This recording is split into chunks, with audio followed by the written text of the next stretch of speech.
Hey, what's going on, everyone? So this was a pretty tough giveaway that we had here for the 919, and we were talking about some math as well as what's the max amp for each individual module here for the 919. So there was kind of a range of answers. It was 60 amps or less. So for those of you who put anything for 60 amps or less, or even if you put something that's anywhere between 0 to 60 amps, I went ahead and entered you guys because it's 60 amps or less. So it could be 12 amps, it could be, 25 amps, but max was 60. So there's quite a few names. So I was very, very impressed for all of you who got the answer right, because I went deep into the Porsche engineering files to be able to get the answer for this giveaway, or I guess to be able to pose the question, because I wanted to make these as hard as, not as possible, but I wanted to make them pretty difficult so they're not just super easy to answer. So you can see we've got quite a few names here in the hat, and you know what, I'm going to name off everyone just so you guys know who you are. So we've got 23 Camyar here. We've got Planet Fabulous 5833.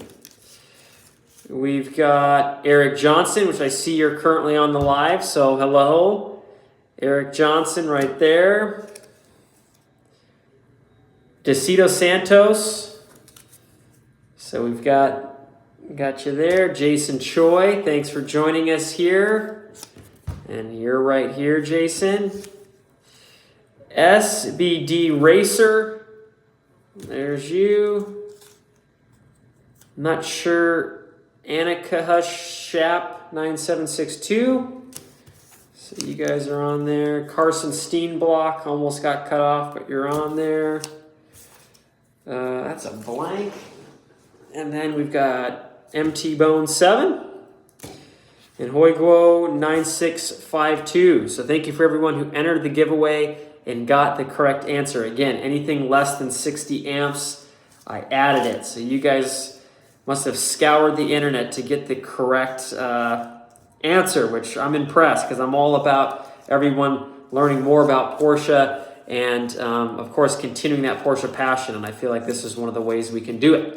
So all of you have been entered into this giveaway. Now, what's up for grabs? I'm just going to remind you guys, the first is going to be what I like to call the Porsche Bible, ultra rare Porsche 911s. This is my copy. It's pretty much a mint condition copy that you guys will be getting for those of you who win, which is going to be the first place prize of the people that I poll here. It's going to be getting this. And it looks like Jason wants the water bottle. It's a pretty sweet water bottle. 75 years of Porsche this year. I hope some of you guys are going to Rennsport. That's going to be a big one. So I'm pretty excited about that. But it's a pretty nice water bottle here. So good luck to you.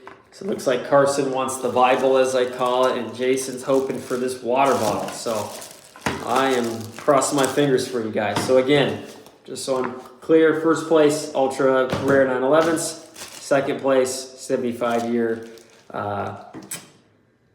Porsche water bottle. And Eric's happy with either. So here we go. Everybody's name's in the hat. I'm going to shake them up really good. First person, magazine. Okay, let's see what we got. Who's the first place winner? Oh my goodness, Carson, you wanted it. You got the book. You got the magazine, so how about that? Now, let's see. We're going to give it another good shake here. Who's going to win second place prize, which is going to be that water bottle? No way. You won the water bottle, Jason. So that's, I don't know what the chances are of that. So that's pretty crazy. But congrats to you guys. And again, Eric, thanks for joining us here on it. And I hope to see you guys next for actually tomorrow's giveaway. So I got some pretty exciting stuff for tomorrow's giveaway as well.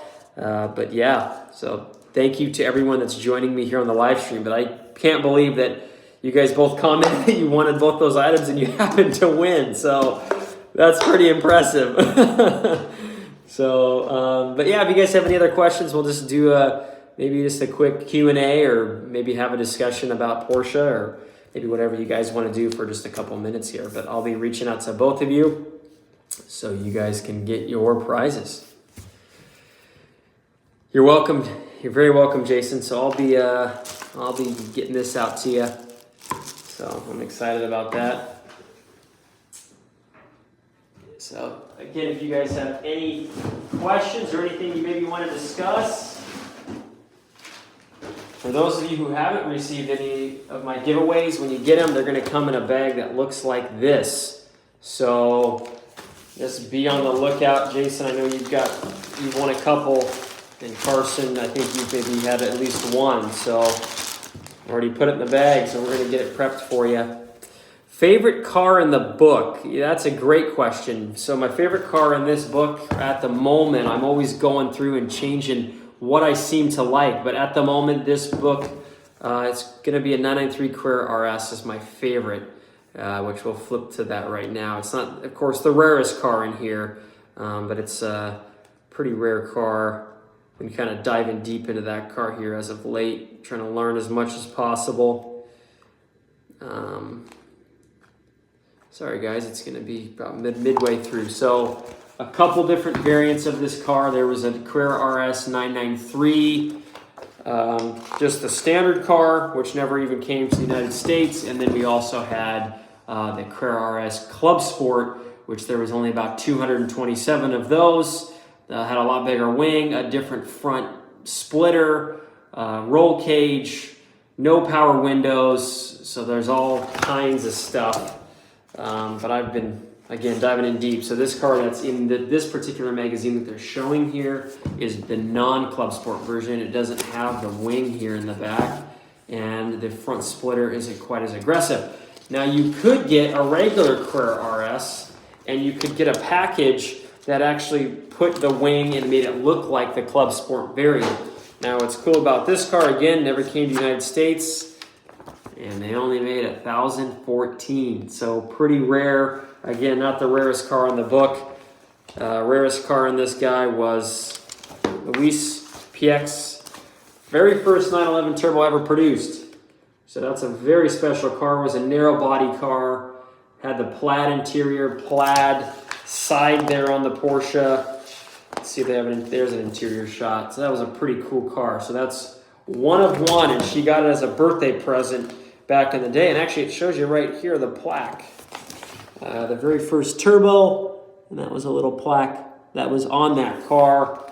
That car, I'm sure, belongs to the museum. So that's a pretty rare one. But if you guys maybe want to check this book out, you can still maybe get a couple of them on eBay for a pretty good price. But yeah, there's a lot of really, really cool information in here if you really want to dive deep into 911s. This particular book was actually gifted to me, so it's very special to my heart by a good friend. So I like to just go through it and learn as much as I can. Eric, these drawings are fun. I look forward to all of them. You're very welcome, and I agree. They are fun. I think they're a cool way to share the Porsche passion.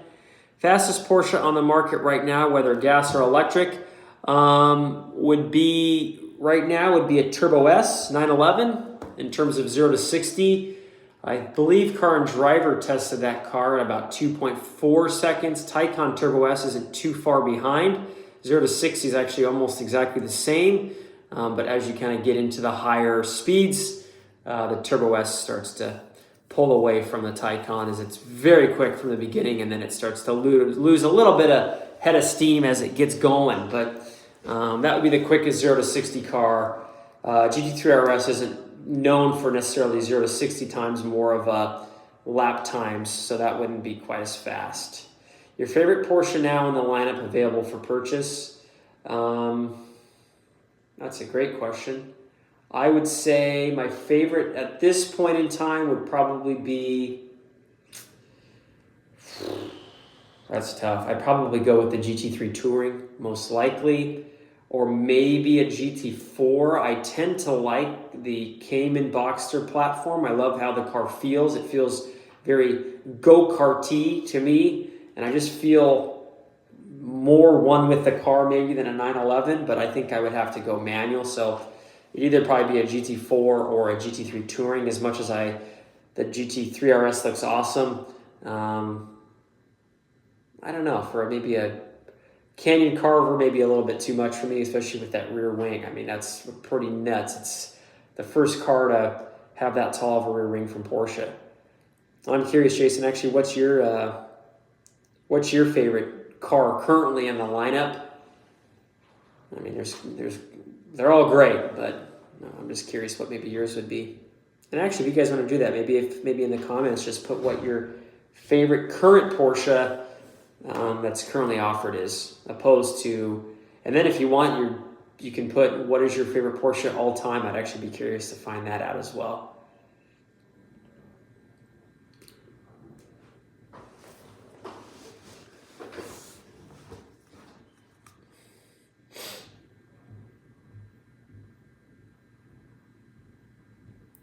That's a good question. Do you think the Cayman Boxster GTS 4.0 will hold their value in the future? I think so. There's so much out there. They're talking about electric, Cayman Boxsters.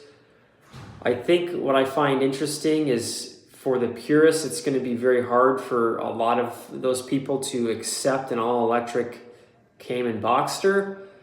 And I think what I find very interesting as of late is that the electric cars aren't doing out as much as maybe like governments across the world and stuff. They've been putting the regulation on for these cars, but they haven't been achieving maybe everything that they wanted to them achieve. I mean, they drive amazing, they're super fast, but from a CO2 emissions standpoint, they're not achieving lower temperatures or whatever we'd like. I think the U.S. government recently was talking about in Congress or something how it's only achieving a 0.0003 degree lower in the next 5 years or something crazy like that. So it'll be interesting to see what happens with the electric cars and to see if that's actually going to be the future, or if they're going to end up turning around and maybe doing hydrogen, or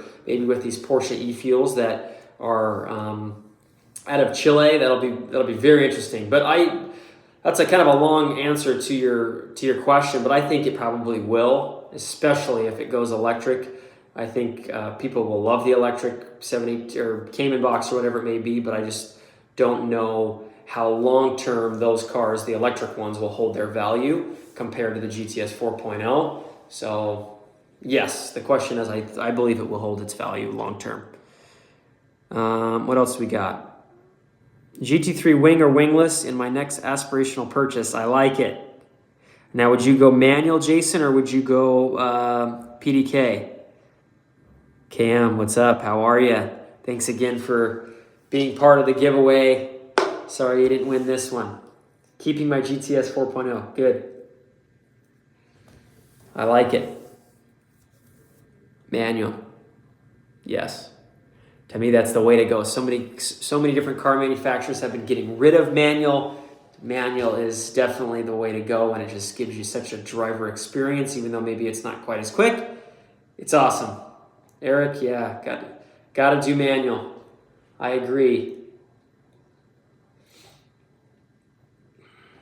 And how about for your guys' favorite Porsche of all time? Before we get off the live stream, I'm curious. Not a Porsche. It's not a Porsche if it's not manual. I like it. That's good.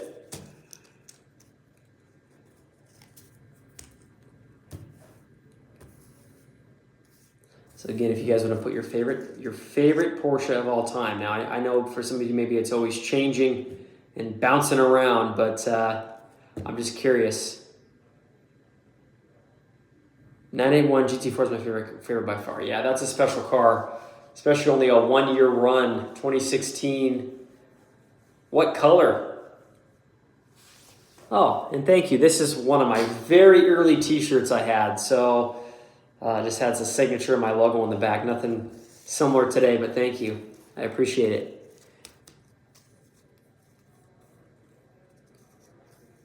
Even though I want electric Taycan for 2023. Let me see what you're saying here. Oh, yeah. Even though that you have an electric Taycan, you'd go manual there, Eric. Yeah. I think the Taycan's absolutely amazing, especially for a daily driver. I mean, to me, you just can't beat it.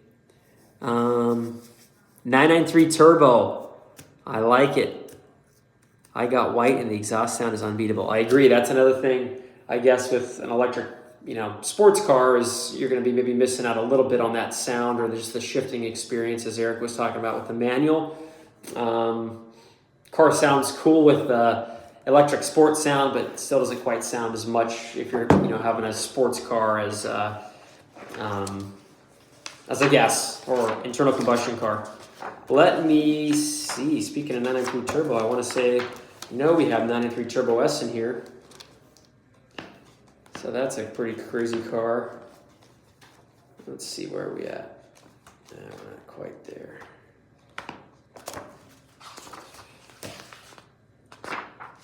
There it is. Just for you, Jason. 993 Turbo S, one of 345. So pretty crazy car. Crazy how the values on those puppies are going up too, between 993 Turbo and Turbo S. Yeah, definitely a beauty, especially in yellow. So anyways, I'll be reaching out to you guys. We'll get you guys to the prizes, and I appreciate you guys joining this live stream. We'll see you guys hopefully tomorrow for week 13. I can't believe we've been doing this for almost, 3-4 months already. I can't believe it. So I'm thinking about it. Oh, just real quick, Cam, any jobs, any, I'm thinking about getting a job at Porsche. Any tips? That's actually a really good question. I started out at Porsche washing cars out of college. So I don't know what kind of experience you have. But I would say if you have, a tremendous amount of Porsche passion, which I believe you do, and you're just willing to help and learn more about the brand and have, I'd say, fairly good people skills, even if, maybe over time you'll probably develop those even more. I think that'll tremendously help, and just kind of get yourself to meet the people maybe at your local Porsche store. If I remember correctly, I think you're maybe in Canada. So I don't know what the closest store is from there, but if you actually want to send me an email, I can maybe even type out some more tips for you. But I'd say just having passion for the brand and just getting to know the people maybe at your local store and kind of networking with them, I think that'll kind of slowly get your foot in the door. I got my foot in the door by a mutual friend knew the service manager at Porsche Bellevue. That's where I started up in Washington, and kind of got me the job. And I said I was wanting to do any job to start. I started just washing cars and slowly worked my way up and started doing internal service advisor. Then I did service advising for a long time. Then I moved over to the sales side of things and just trying to learn as much as I can about not only the automotive industry, but the cars, just so I can achieve my goals. I have some pretty big aspirations for the future, so I gotta continue to learn as much as I can. And at some point you guys will probably find out maybe my ultimate goals, unless I want to put them on here for you guys. I don't want to bore you with that, but got some pretty big ideas for the future. So if you just want to send me an email, I can certainly give you more tips, or I'm actually curious maybe what Porsche store you're looking at, because maybe you never know, I may know someone there. So anyway, I appreciate you guys being as part of this live stream, and we'll see you for week 13 giveaway tomorrow. So I hope you guys will have a wonderful Thursday, and we'll talk to you guys soon.